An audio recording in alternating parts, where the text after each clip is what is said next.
on empêche l'outil de travail de fonctionner. C'est-à-dire qu'on invite les salariés à débrayer, à se mettre en grève et à permettre de faire jouer leur droit de grève.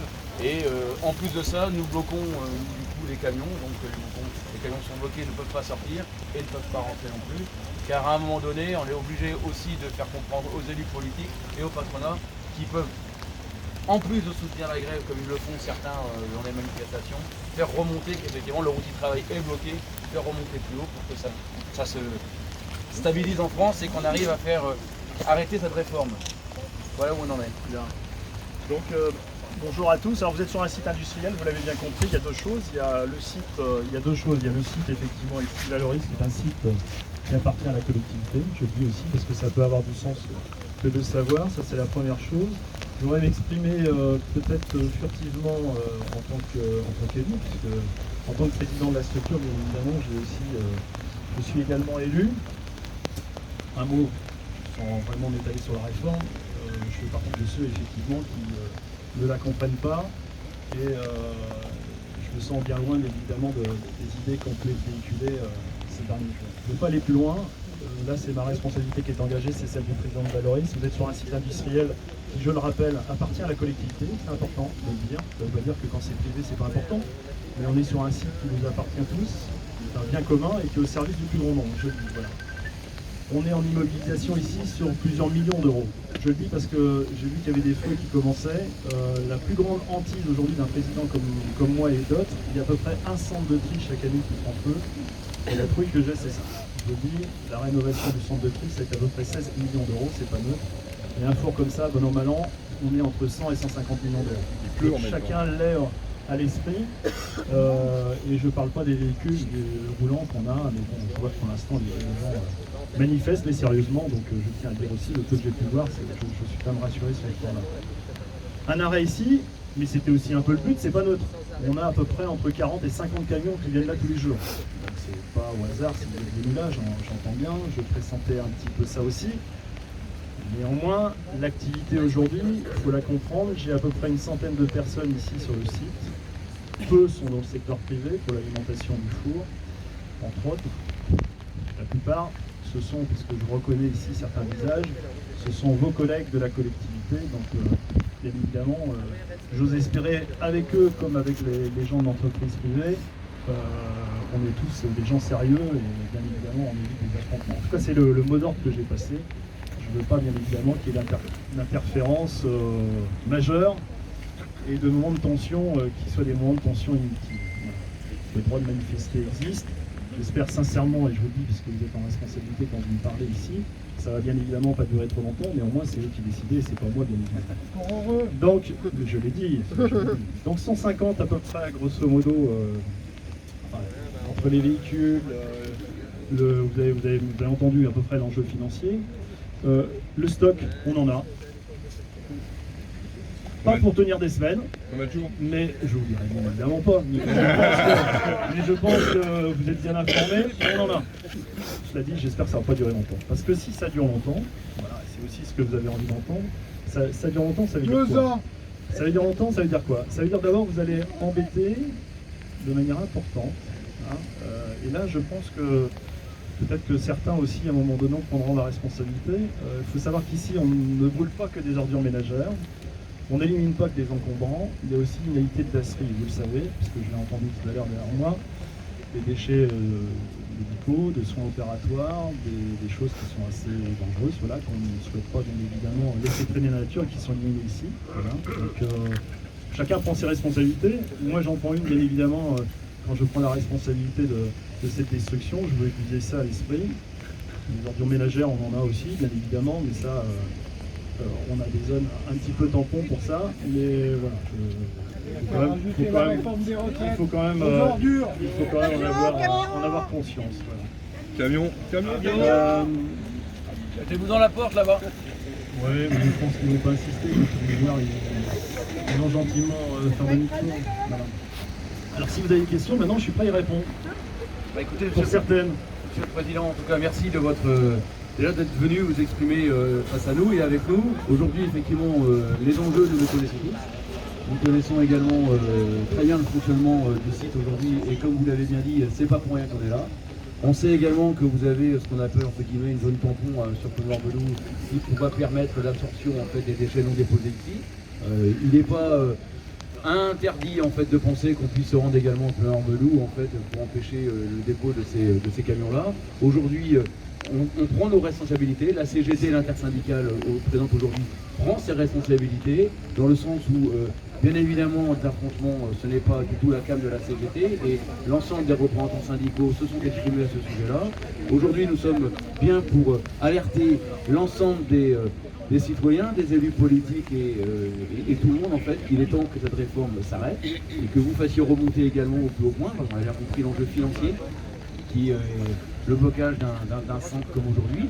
Alors oui, on connaît à peu près le stock que vous avez, on sait à peu près quel temps le four devrait s'arrêter s'il devait s'arrêter, et si jamais le four devait s'arrêter, on connaît également l'enjeu financier que ça coûte et les contraintes pour le remettre en état. Aujourd'hui, on compte effectivement sur le fait que vous fassiez remonter très rapidement aux autorités qui sont les vôtres qu'il est temps de faire bouger les choses, car maintenant on est obligé de passer par ces moyens de blocage pour essayer de faire bouger cette réforme.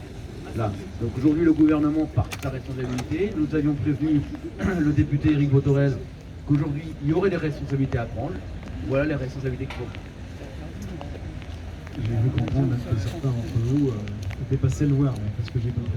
Enfin, pas du tout. Non. Je stigmatise personne, mais je ne cite personne. Mais... Vous faites référence aussi le président aux dégradations qui ont eu lieu devant sa permanence, ce n'est absolument pas ça. J'ai pu comprendre ça. Juste une journée ici, bien évidemment, c'est un coût, vous l'avez compris. Y compris pour vous, parce que vous êtes en grève. Je le sais bien. Je le sais bien. Donc voilà, j'avais dit ça coûte très cher, vous avez raison. Je n'ai pas caché, bien évidemment, parce qu'une structure comme celle-là, même si j'en suis président, on travaille en équipe avec les intercommunautés, donc bien évidemment, que ce soit l'Agnon-Trégor communauté ou Pinfo-Lagor agglomération, si on peut te rendre, bien évidemment. J'ai mon directeur, Dominique Barbini, qui est à ma droite, à qui j'ai passé aussi les consignes de bienveillance, c'est-à-dire ne mettons pas le personnel en difficulté et n'allons pas jouer la provocation. J'attends ça des deux côtés, bien évidemment. Voilà, on respecte les gens qui sont en grève, on respecte ceux qui ne le sont pas. Voilà. Le blocus, bien évidemment, je le regrette, mais je ne peux pas l'empêcher. J'ai bien compris que c'était inutile de négocier quoi que ce soit sur ce plan-là. Voilà, j'espère juste que la portée de ce blocus... J'ai une question pour les déchets médicaux. J'y arrive. Le blocus de cette journée, bien évidemment, elle va dans le Trégor, elle va peut-être vous espérer au-delà du Trégor, elle va être communiquée. Voilà, je prends ça bien évidemment très au sérieux. Voilà.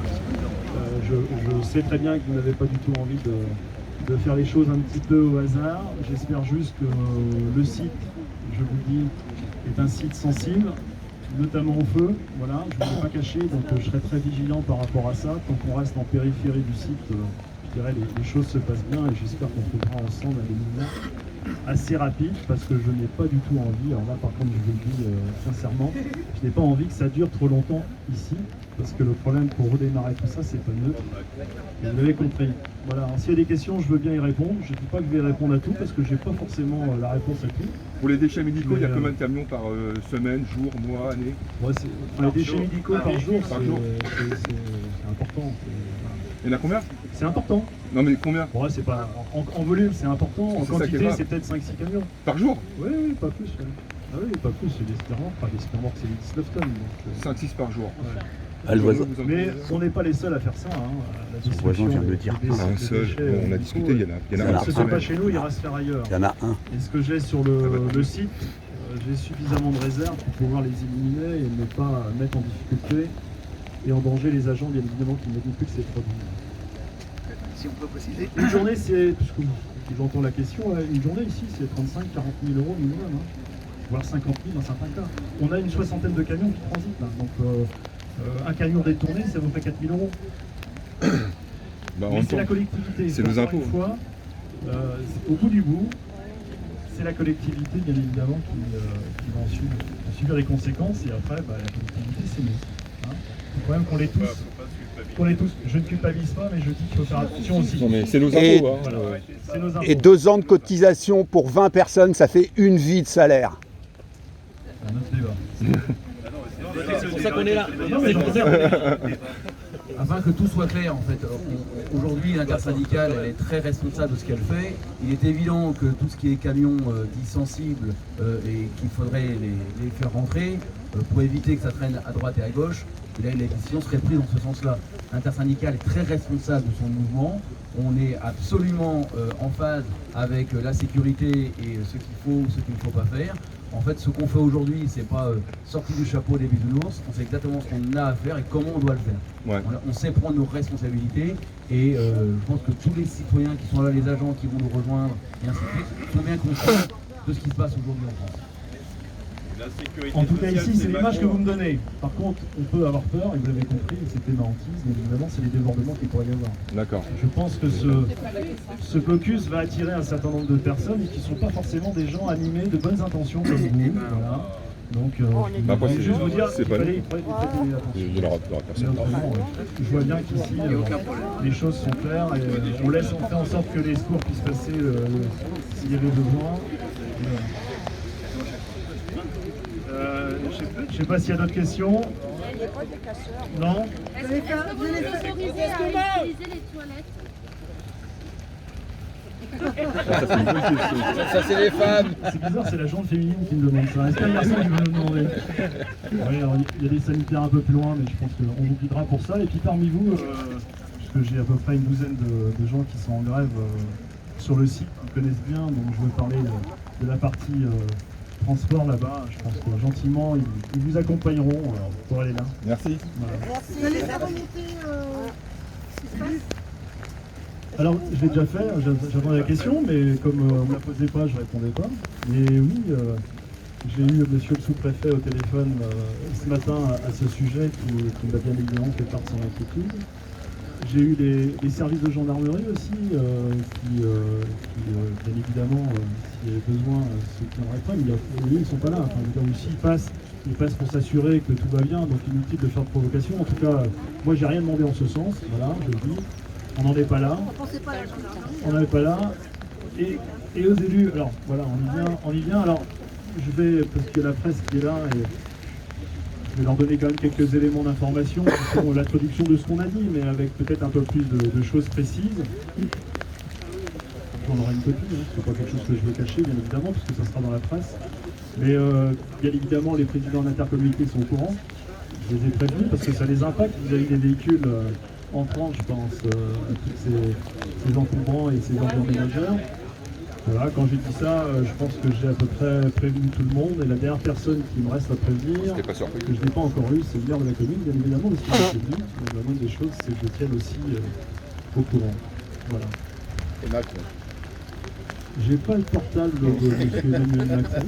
Je ne sais pas si voilà. On pourrait le composter. Mais bon. C'est Botorel qui vote. Mais bon, voilà. Et quant aux députés, je ne vais pas m'exprimer, bien évidemment. Camion. Il y a d'autres questions? Merci bien. Non. Eh bien, la presse, je vous invite à vous donner quelques éléments, si vous le voulez bien. À part. Un mot sur. Ah oui, une chose importante que j'ai pas dit, parce que les journalistes sont là, et ça aussi c'est gentil. Alors, je vous donne du drame, en fait, mais il faut savoir qu'ici on n'a pas 10 hectares d'océan. Sur les 10 hectares, elles sont toutes alimentées, donc je le dis aussi parce que vous allez peut-être recevoir les séristes, et je ne leur ai pas demandé de venir, je le dis. Voilà, parce que On les a déjà tous. Bon, très bien. Mais en tout cas, juste pour leur dire que bien évidemment, ils sont préoccupés par ce qui se passe, parce que la chaleur qui est produite par le four les alimente, bien évidemment. Certains ont des cultures, notamment la vanille, qui est en culture depuis bientôt 2 ans, et ça serait dramatique si les choses se compliquaient pour lui, bien évidemment. Alors on a les moyens de substitution, on a 2 chaudières, l'une qui fonctionne au gaz, la dessus. Et je peux vous dire que le coût énergétique entre ce qui est apporté là avec l'incinération et ce qui lui serait porté en gaz ou en fioul, ça tape. Voilà. Je voulais aussi vous dire ça. Voilà. Préciser, afin d'être très clair, nous avons discuté avec l'ensemble des agents des serres. Nous avons décidé de les laisser passer parce que nous savons qu'aujourd'hui ils reçoivent un camion de plantation, donc c'est du vivant, et qu'on les laisserait passer aujourd'hui. Et ça c'est prévu avec eux. Donc je vous le redis, aujourd'hui nous avons un mouvement que nous avons en toute transparence, entre guillemets, et surtout en toute responsabilité. sur les dasseries, est-ce qu'on peut envisager le service peut-être pas aujourd'hui, mais Aujourd'hui, c'était pas la peine d'essayer de aujourd'hui, les on faire va pas venir essayer. et on verra demain. Je le dirai. Voilà. Très bien, très bien. On va informer. J'ai parlé à tout le monde.